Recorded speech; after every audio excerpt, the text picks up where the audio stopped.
Thank you for staying with us. You're still watching The Breakfast on Plus TV Africa.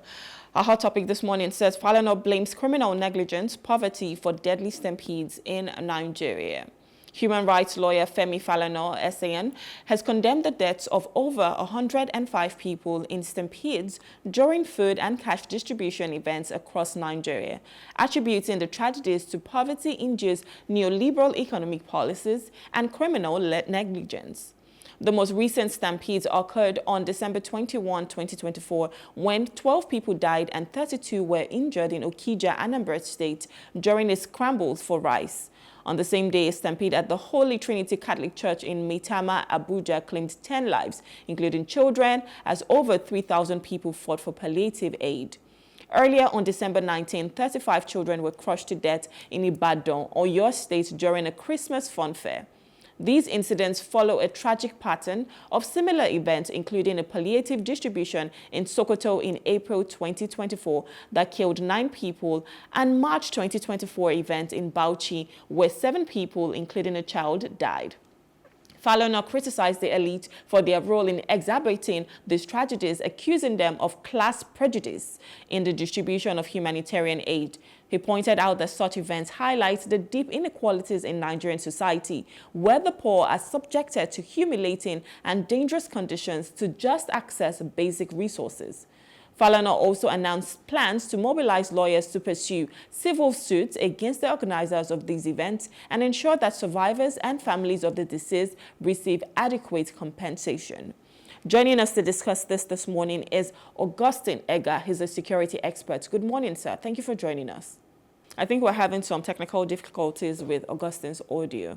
But yes, this is the story, and it's quite sad and unfortunate that, things like this are happening in Nigeria. And just like I was speaking with my last guest during Off the Press, we just said that this is where we are now as a nation. This shows the inequalities in our society in Nigeria. Because, of course, if, Nigeria was better, if everybody was getting, good money, everybody was employed, families were doing better, the economy was amazing, people would not be subjected to such sad occurrence. People would not be subjected to going to look for handouts from the government. That just shows that, whatever reforms, whatever they're saying, is not working. Nothing is working at the moment. The economy is in shambles, and people are having to scramble for rice, for cash, for palliatives. That's where we are as a nation. It's our reality. And I know that, one of the entertainment person, Davido, the singer, was, talking about how things are not great back home, and everyone was bashing him, saying, how can he, put us in such light? But are we seeing what's going on? Guess what? This is also going to make the news. So regardless of whether we're trying to cover it up, people are dying just because you're looking for basic resources. Imagine a stampede in Okija. Imagine a stampede in Abuja. Imagine, a stampede at a Christmas fun fair in Ibadan. Bauchi, Sokoto, you're hearing of these things, and these are lives. These are human lives. If they had so much to eat, to drink, to, pay for their rent, pay their children's fees, have good, healthcare system, everywhere is developed, they would not be subjected to such conditions. And I don't know what the government is doing about it, because in as much as you want to blame the organizers of the events, because they also have a role to play, you should ensure that there's security personnel there. But of course, what can we do? If we were not scrambling for things, people would not even have to go to such events. I don't know if we have Augustine back. Yes, I'm back. Okay, good morning. Thank you for joining us. Good morning. My pleasure, always. Yes. All right, so we're talking about stampedes in several cities. The most recent one happened in Okija at a rice sharing event by Obi Jackson Foundation. Another happened in Maitama in Abuja. There was a Christmas fun fair in Ibadan, and that has happened in the past few days. I want to get your thoughts on this. The fact that people are being subjected to such conditions just because they're looking for handouts, they're looking for palliatives, because of course they cannot even just provide this for themselves. Basic resources are leading people to their deaths. Your take, please. Yes. Even if some cannot provide, I think in a world that we live, people like free things. And whatever event you want to organize, whatever thing you want to do, I think from the planning stage, you should know that things like this will happen. Just like in the elections time, you still see law enforcement at every point trying to organize the queues. At the bank, we have queues at the bank. Stampede can happen anywhere. We've had it in the banks, we've had it everywhere. But the issue is when you want to plan this event, did you plan security along? Because you should preempt before this happens that there can be a stampede because you're going to share food. People are hungry. People are hungry everywhere. That's what you see. They're ready to die. If they don't care if they die, and to see what is happening, everything is pointing to humanitarian aid. So you should know that these things will happen and have a crisis plan on ground. If you want to organize this event, what is the crisis plan on ground? These people are going to come in numbers, the strong and the weak. And of course, the strong will want to push their way forward. But how are you going to organize this event so that it will not result to casualties? I don't think the planning is good. And that's why we're having this. I also know that, yeah, people are suffering, but what about the planners of this event? They should have this plan in place because it's actually very poor. And that's why we're having casualties. Okay, so of course you've just gone straight right into it, planning stage, which is what everybody would expect, because if you do not have the adequate resources, for instance, the security personnel, then people would just rush and start to clamp on each other and say, you know what, I want to get this. But my first question is, what led us to this? Because of course, if people, you've said people like free things, I know that, but it's because they're hungry, because they do not have anything. So do you think the government has a role to play in all of this? Of course, they have a role to play. If you look at our welfare policy, abroad, when people run to abroad and people are jackpotting Nigeria to all those places, they have places, they have welfare places where social welfare for the people. This is a clear indication that there's no social welfare. The world will be looking at us and wondering. Over there, Nigerians are suffering. Now they understand why Nigerians are leaving Nigeria. What's this? Is Nigeria not big enough to have a social welfare plan where you have a point where you walk to and get food? Especially all of this crisis time we've had in our local governments that are close to us, our ward, if there is election, you see the way they will plan the election very well to have their votes. Is it not possible for them to also make their distribution through the same process they get their votes? Because those people, those votes, those polling units, they are very close to the people. Let them use that very avenue to do distribution of what they have. For now, I think that is a complete failure. They should start looking up to the social welfare plan of their country. Nigeria is big enough and is rich enough to start considering this. This is very shameful. It's very, very shameful for our country. Very, very shameful indeed. So now, talking about the planning stage, I think as of right now, Lagos State and most other governors as well have adopted this. They've said that if you're going to have an event for over 250 people, you need to ensure that you have a permit. You need to ensure that, all of the safety measures are in place, having an ambulance there and, anything that is necessary. But in this case, for instance, what happened in Ibadan, they had planned for 5,000 people. Over 7,500 people showed up. And of course, there was a stampede because everybody was rushing in. How can you mitigate this? Because it's one thing to say, okay, these are the people that we're planning for. This is the number we're planning for. But what happens when more people show up? What do you do? It's the same planning. So you have to be proactive. Knowing the kind of country we are, knowing the kind of event you're holding, you know that if you plan for 10 persons, you are definitely going to see additional 10. So how do you handle it? We've seen some crowd situation where you have musicians, Davido, and they're performing in big stadiums. It's the same thing. They have bouncers, bodyguards, they have bouncers that they put in such areas to stop people from coming in. In clubs, they have it. So what is the difference? That is part of security measure. When you have, you're having an event up to 5,000. It's, to me, I'll be very, very cautious if I'm going to have an event that will even have 100 persons on ground. I think it's a very big event. Because fire will come. So many emergencies can happen, including what we have seen. So in this case, we have these big events that hold in big stadiums, even internationally. You have bouncers, you have bodyguards, these huge men that will stand and make a blockade, put a barricade. And then, like you've rightly said, ambulance and all that. These are things that they should have. It's not until they have 250. Me, I don't agree that they should have, when you want an event that is up to 250. Some of this planning should be in place. It should be like a document, something that people must check before you have any event. Anything can happen. Okay, so let's move over to what Femi Falana has said. He has obviously blamed this on criminal negligence and poverty, which has obviously caused this deadly stampede. Would you agree with his statement? I agree, because from the legal standpoint, with this, that's what we're still saying. We're talking about poor planning. So the organizers of the event, they have a blame. The government has a blame. So that's why he's pushing it from the legal angle that is negligence. Yeah. Negligence on the part of whoever that have such an event. Because I see the way we take security for granted in Nigeria. Outside where they go, everybody's running to. You don't do any event without a security plan. You don't.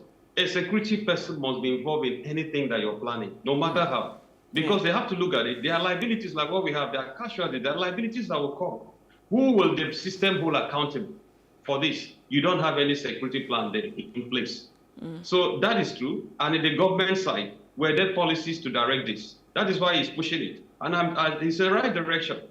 I quite agree with him. Okay, so of course, I'm sure there are people who obviously they need to be maybe sensitized, because in as much as the organizers are planning and ensuring the security personnel are there, because I think if you're going to plan for maybe like 100 people, as you've said, there should be adequate, and the key word here is adequate personnel on ground, because most times people can be stubborn and you're telling them move here, they're telling you no, I want to run in. So that needs to be done. But how do you think, you know, the public can come and work in hand? So if they're going to be gatherings like this, events like this, how can people ensure that, you know, they don't just tip over and cause a stampede? It's not something you can control. You can control this through your own planning, because there's event security plan. Everywhere we know that there is a detailed event security plan that we know as experts. So when that plan is missing, you are not going to provide adequate security for whatever event you're holding, be it 50 persons. And people, when they come, of course, if you have the security personnel on ground, they will be the one to direct people. Some work as ushers, but some work as bouncers. They are right at the front gate. They will channel you how to come in, pick the item, and then go through another way. If those things are not there, and they say everybody come in, people will rush in. It's something. Stampede is something you can correct. It's not difficult. This is the entry point, and this is the exit point. You come in through here, 1, 2, 3, and then you go through here. We've seen where we had COVID-19 at banks. The banks managed it. We saw the huge crowd at the bank during COVID. People get numbers and then they walk in and they still receive service and go out. So what is different with this? It's still the same thing. It's organization, which was a very small mistake. And you see where we found ourselves everywhere. And we didn't learn. It's a repeated action, one state to another, and it's counting.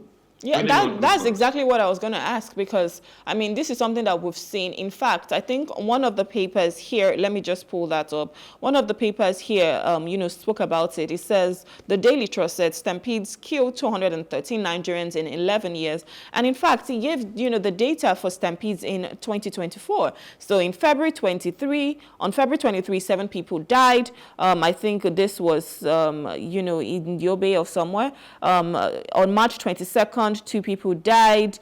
That was in Nasarawa. On March 24, 7 people died. April 7, 9 people died. December 18, 40 people died in Oyo State. December 21, 22 people died in Okija. And December 10, 21 people died in Abuja. So imagine all of these occurrences, 1, 2, 3, 4, 5, 6, 7 in 1 year. Why are we not learning from it? What is the government? Do you think there is certain legislation that should have been put in place that isn't? Because if 7 is happening in a year, then what's going to happen even when next year comes? Some of the rules are really there. They are really there that if you're holding any event, you should let the police know. But we have the public, we have organizations who don't respect the rule of law, just like what we have in Nigeria in some areas. Those rules are there that if you are holding an event, you let the police know. And this because police will also help you, give you advice, because here they run to the police. They know that police is the chief security officer of the environment. So if you tell them, they will actually advise that, okay, this kind of event, you should have this. When these things are not there, it will continue. It will continue. If something continues to occur, that means there is nothing to check. There is no measure to control that very issue, and that's why we're having it. No procedures, no standards, no measure, no policies, and that's why Femi Falana is holding legal grounds that against those people, against that is negligence. But how can we have 1, 2, 3, 4, 5, and it's still counting, and the government did nothing about it? That's why we're having this.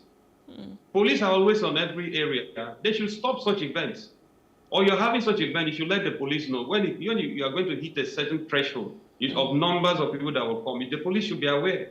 Why are they holding it? So it becomes something else. Interpreting by the law, the police can even hold them accountable if they are not there.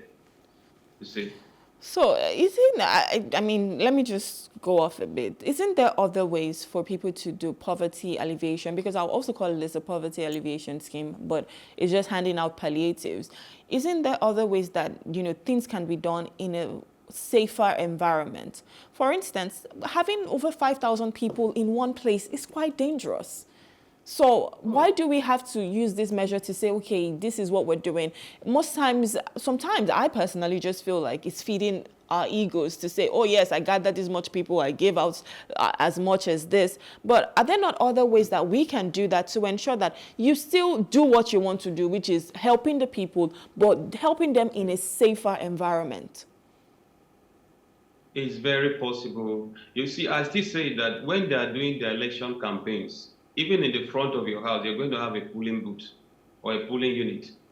You can agree with me. Yeah. So if you are going to do this sharing, and I know some of the politicians are the ones doing all this, if you know you are going to do this sharing, why should you have a central point? Decentralize that, because where people, that these numbers will come. This has to do with planning. You know that these numbers will increase. You don't need to put that in one central point. Let them fill their forms and give you their names and where they live. Yeah. So you can do the calculation. So when they fill the forms, you send them text message, go to this place and pick your items. I don't think this will be, and the numbers that you expect are the numbers that will come and pick up those items. Yeah. So easy. So why are they putting it, centralizing it? They want to make a show of it, and look at where we are finding it. It's very easy to distribute this gift. So it's not a rocket science. Yeah. To me. I think what you just said is so apt, because you can actually ensure that maybe they've sent text messages. You have it like a pin, something to verify that it's that same person. But sometimes I know maybe corruption is also an issue, whereby you're not sure if it's not in one place. Those other people are not just keeping it for themselves or siphoning it or selling it in some cases. So I know that's also one of the limitations that are there. But at the end of the day, most times you need to think about the safety of the people. And if we can find ways to ensure that not 5,000, 7,000, 10,000 people are in one place at the same time, sometimes it's traumatizing. Even for the survivors, I can only imagine how, they feel right now. But with all of this, what lessons do you think we should learn at this point, and what should we do going forward as we wrap it up?